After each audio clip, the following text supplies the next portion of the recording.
Азыр биздин коомдо эң көйгөйлүү маселелердин бири жаштардын бузулушу. Эгер сизге жаштардын бузулганы тууралуу кино тартабыз десе, гонорарын жакшы төлөсө, баары оюңузга туура келсе, ачык сценадагы көрүнүштөр бар болсо, киного тартыласызбы? Мен ачык сценада ойногон ролум бар. Демек тартыласыз мындан кийин. Тартылам, эгерде бардыгы туура келсе, идеясы, эң негизгиси идеясы туура келсе, Элге тарбия бере алса, тартылабыз. Жаштар бузулуп атат деген суроого мен кошула албайм да. Мурун мындан да начарыраак болчу жаштарчы. Азыркы учурда кандай тарапта бузулуп атат түшүнбөйм ошону. Наоборот, баары оңолуп келатат. Анан көбүнчө эме деп айтышат го.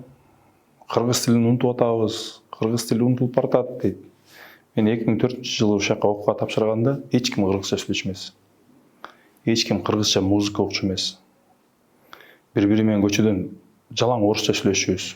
Андан кийин бара-бара кыргыз ырчылары жылдыз боло баштады. Жаштар кыргыз ырчыларын уга баштады. Кыргыз радио өнүктү.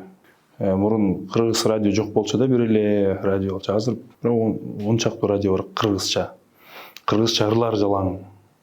Мурун тойлорго барганда жалаң эле англисче, өзбекче, уйгурча, башка ырларга бийлешчү элдер. Азыр жалаң кыргызча ырларга бийлешет. Кыргызча сүйлөшөт. Анан кичинекей балдарыбыз, бөбөктөрүбүз, биздин балдарыбыз эме көрөт го, англисче, YouTube баары кире алат, англисче, арабча, индонезийче, орусча көрөт. Бирок кыргызча контент жок. Кыргызча контент көрбөйт да. Бизге бир рамка чийе берген үчүн, рамкага сала берген үчүн, ошон үчүн биздин балдарыбыз да кыргызча укпайт да кийин. Биз Кыргызстанда чектөө деген аябай сонун да. Чектей беришет. Мындай болбойт, биздин ата-бабабыз мынткен, аны тигинткен, бул деген болбойт, бул буяка жатпайт деп берген сайын, биздин балдар жак кызыгыраак да, баары тигини көрө берет да. Тияк яркирээк, англисче болуп атабы. Мен азыр балдарым папа go деп сүйлөйт да англисчечи. Биз кыргызча сүйлөсөк да, бирок тиги кызыгыраак да. Орусчаны көрөт. Бир убакта арабча ырдап баштайт.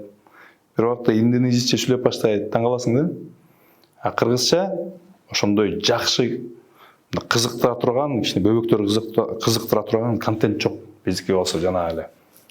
Жүр, эмне эшектин аты ким эле? Актан Акылай, жүр, Акылай бар ойнойбуз деп кызык эмес да балдар. Биз азыркы заманбап жолдор менен иштебейбиз эч качан.